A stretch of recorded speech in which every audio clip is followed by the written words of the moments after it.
Remember Honolulu? As if any of us from the 81st Wildcats could forget it. Seems a lot longer than it really is since the days we played around here. Those 4 days at Waikiki, those Wahinis, if you got lucky. Of course, there were guys who'd rather go swimming. That's us. July 1944. Sleeping in the hot sun after all those rugged months of jungle training. Fat, sassy, and shaved.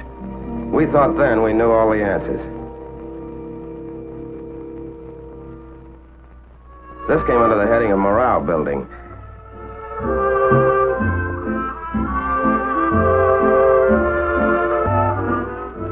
Of course, some characters needed more than others.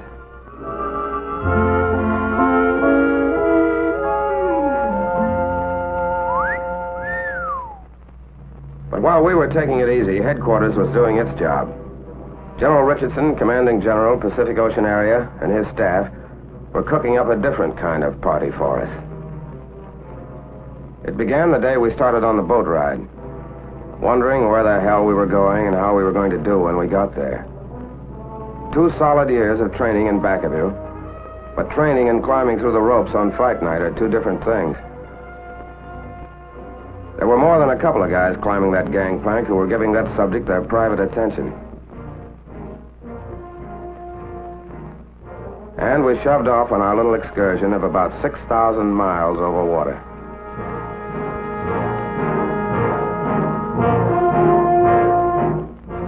We were going down under. That's all we knew. We'd have even been glad to see a Kapu sign if it were standing on dry land. Every man with a cabin to himself. Picture of a guy getting fixed up to go to a concert.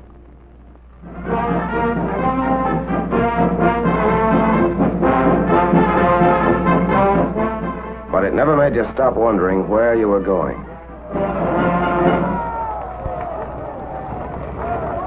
Time on our hands, so we figured out ways to spend it. With a few bucks thrown in for a side bet. One way of getting tired enough to climb into your bunk. Back to loser, bub?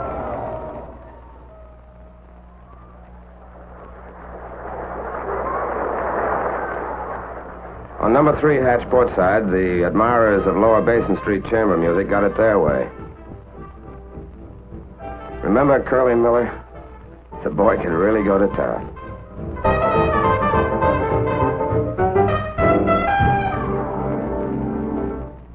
The day we crossed the equator and the shellbacks got their crack at the pollywogs.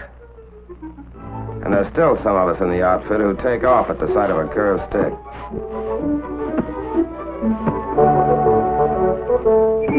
No, brother, that is not beer. Clipped, goosed, slugged, and half drowned, but no beefs. The collar merchants fitted the general for size.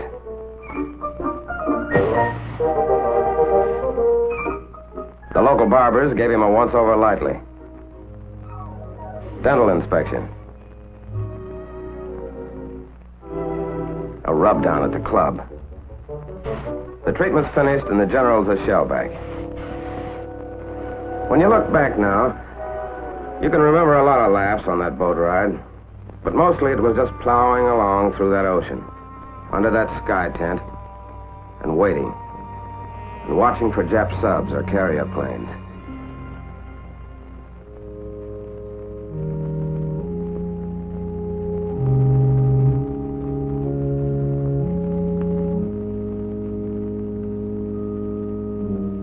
There was plenty of time for thinking.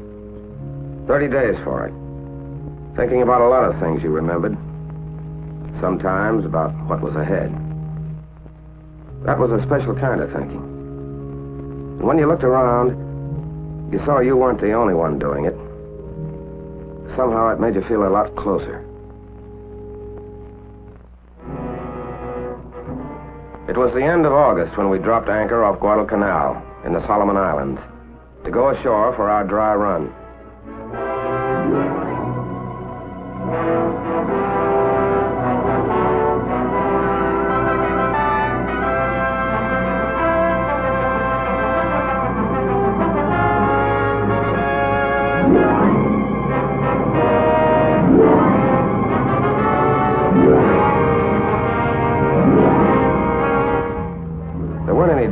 crew signs on the beach. But when you hit it, you got that quick flash about the guys who were here ahead of us at Guadalcanal and the job they did. To look at it, you couldn't believe that beach had ever felt the bite of live ammo.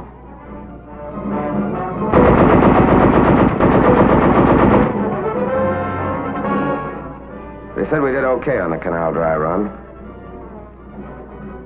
When we left the Solomons, we still didn't know where our next stop was, but it was getting closer. And when we got there, somebody was going to be shooting at us. All hands. All hands. Now hear this.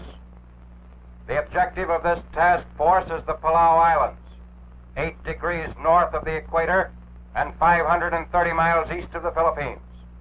By occupying these islands, we will complete the sealing off of the important Jap strongholds to the east. Truk, Ponape. We'll help protect General MacArthur's right flank when he strikes against the Philippines. General MacArthur? Back to the Philippines? But what was our job going to be exactly? Angaur. That's our job.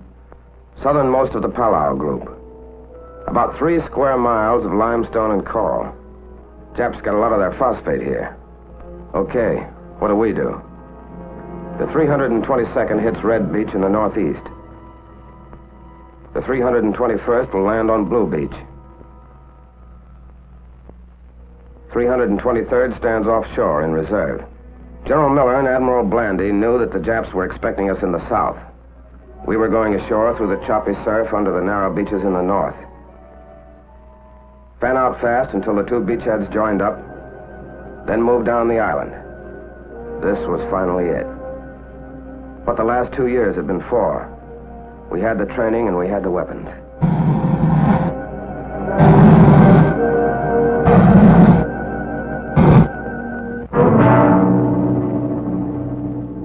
There was Angaur. On it, holed up in caves and pillboxes, was a tough Jap regiment with plenty of experience in China back of them. This was our first time. How were we going to do? Remember the morning of September 17th? The carriers opened the show.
wave shove off. That's us. Let's go.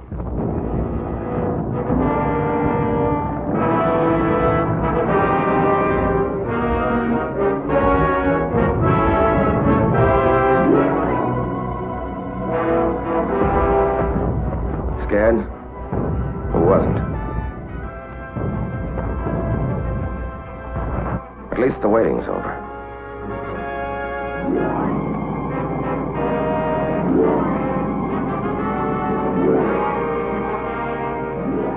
We piled onto Red Beach.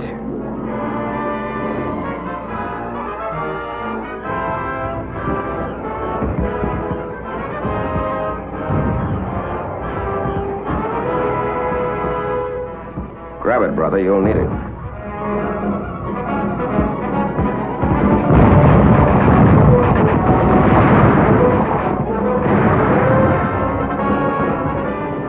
A 20-foot sand cliff to climb we didn't know about. And we were pinned down by machine gun fire and mortars. It helped to see other guys looking like you felt. But they were taking it too. That helped more. Blue Beach.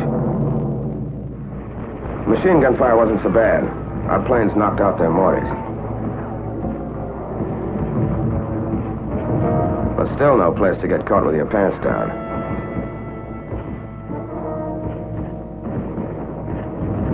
They had no regular defense line. They melted right into the ground.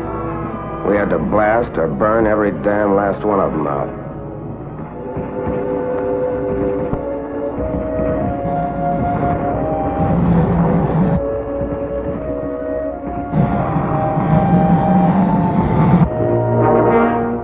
Naval artillery raised so much hell with Blue Beach, the Amtraks had a tough time making it.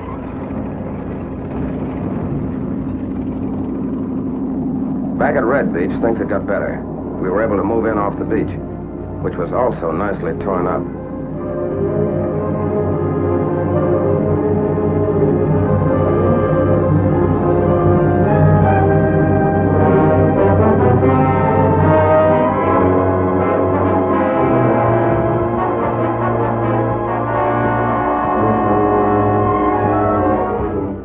We started blasting them out of their rat holes with satchel charges.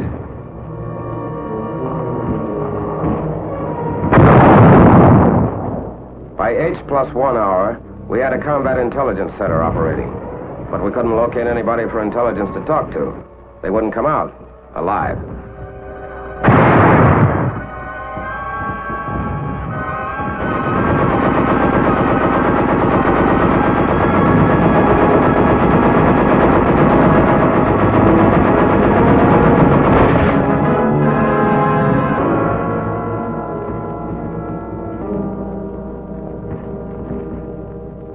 Medics brought casualties down to the beach while we went on burning and blasting, extending the beachhead.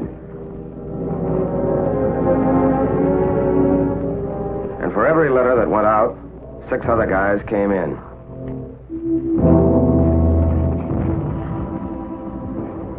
As soon as we had a good toehold, landing craft started delivering in back of us, building up an ammo dump.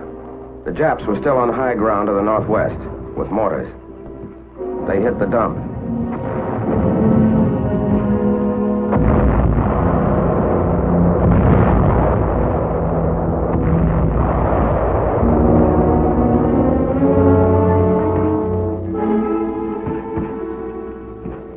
We saved most of it. But who wants to be a fireman at a time like this?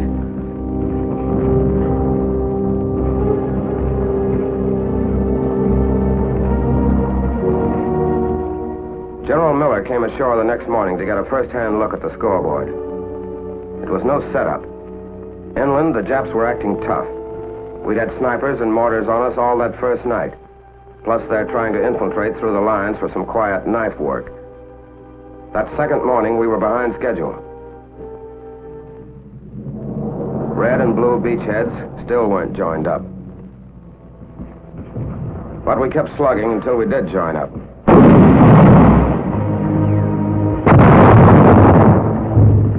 And all the time moving inland. Then we got to Shrine Hill. Remember? Caves 15 feet deep, dug out of solid coral. Entrances barricaded with coconut logs, leaving firing slits only a couple of inches wide.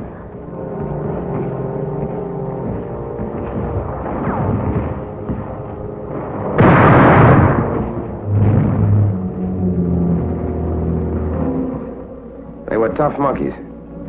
There'd still be some of them in there firing even after you'd put a 25-pound satchel charge under them.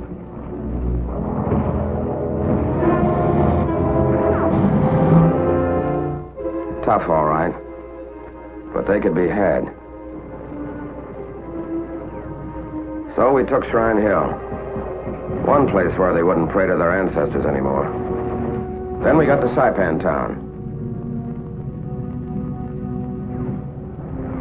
What was left of it.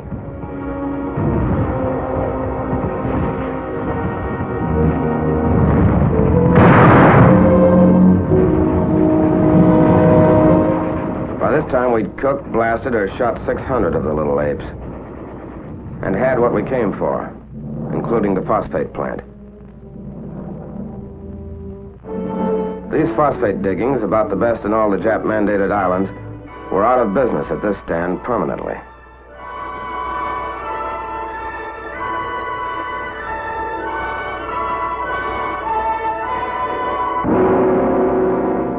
We weren't taking chances. They know how to hide like the murdering weasels they are. We heard that some of them were still on high ground up to the north. But by the end of the third day, we'd shoved them back into the northwest corner and the southern tip of the island.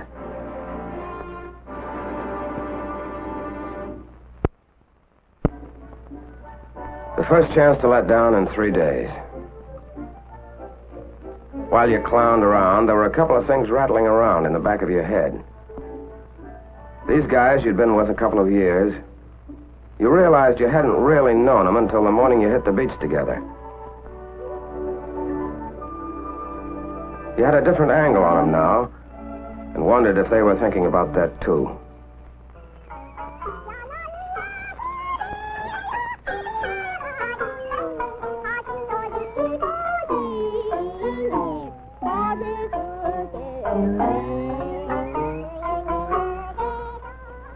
While all of this had been going on, our 321st pulled out for Palau Island, 6 miles to the northeast. The 1st Marines were finding it heavy going up there. The 321st went up to give them a hand.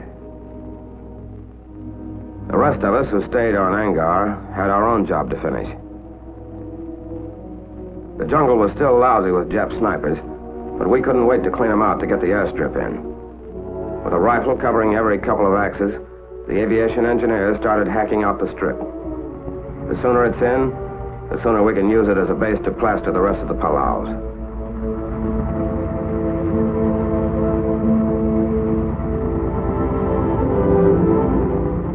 Not quite right for a B-29 yet, but recon planes could start to use it, and did.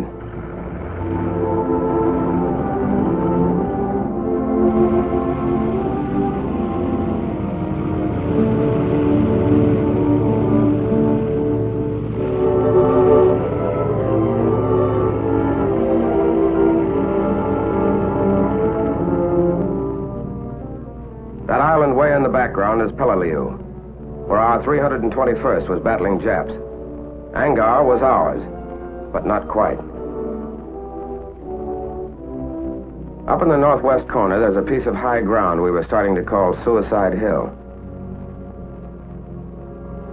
To get to it, we had to move up the narrow gauge leading from the phosphate works into the defile that, for good reason, got the name of Bloody Gulch.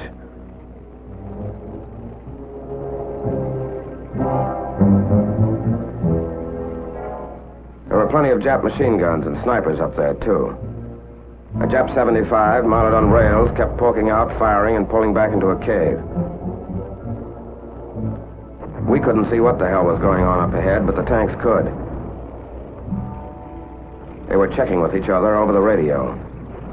Vincennes, repeat your last transmission. I did not hear. Over. I said we were stopped by enemy fire at the head of the gulch. Sea breeze, I think it's sea breeze, just got hit up ahead. Vincennes, this is Boober. I'm pulling Cherry back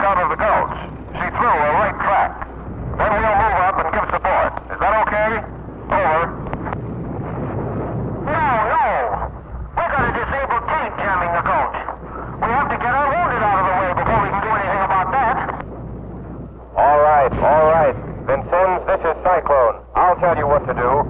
After the wounded are removed, use your gun to blast that tank out of the road. Over. Okay, I'll try that, but it may take a lot of AT. I suggest the infantry blast it out with satchel charges. Can a demolition squad get near enough? What about enemy fire? Over. They can get up there. They can get up there. We're under fire all right, but those litter bearers are working right in it. They're bringing those guys out with stuff kicking up all around them. Brother, what guts. All right, then. I'll contact infantry. As soon as our wounded are out of the gulch, we'll blast. Will any combat vehicle to the rear speak to me? Come in, please. Over. Okay, Cyclone. This is called contact. Over. I want you to warn all infantry in your vicinity to take cover. Get them off the rails. We're going to blast up ahead. Now, to any combat vehicle near there, pull back out of the way. Acknowledge. Acknowledge. I heard you, Cyclone. This is Rose. I'm right in there, but not too close.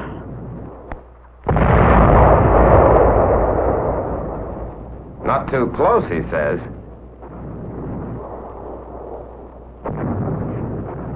But the way is cleared now for the 2nd Battalion to move through the gulch.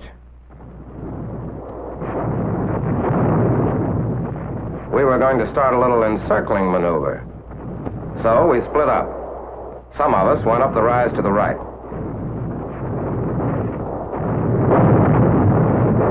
The rest of us went to the left, going in with everything we could carry.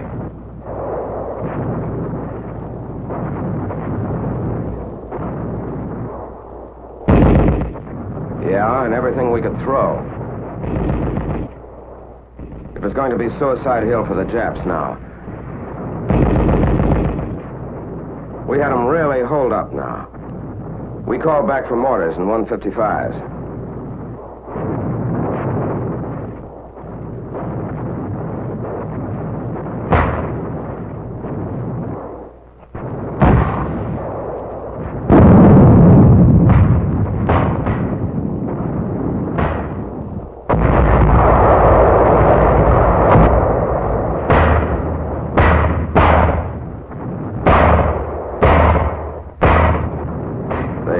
Got it.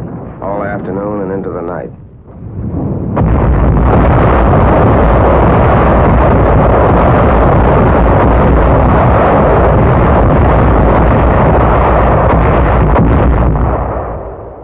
That was the end of all real resistance on Angaur, and the end of our first fight. It had been no cinch. They'd poured everything they'd had on us, from 75s down. But we'd won our first battle. And we had a right now to call ourselves the 81st Wildcats.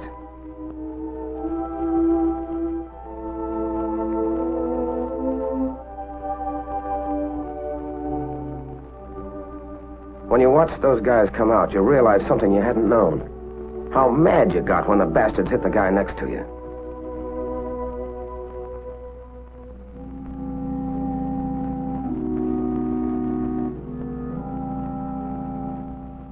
Colonel Venable, our regimental commander, was hit by that 75. With the rest of our officers, he'd been right up there with us.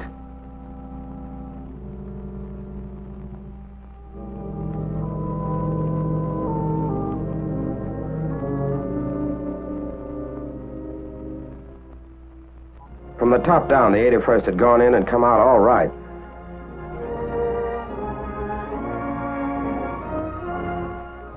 These are the faces of men who fight.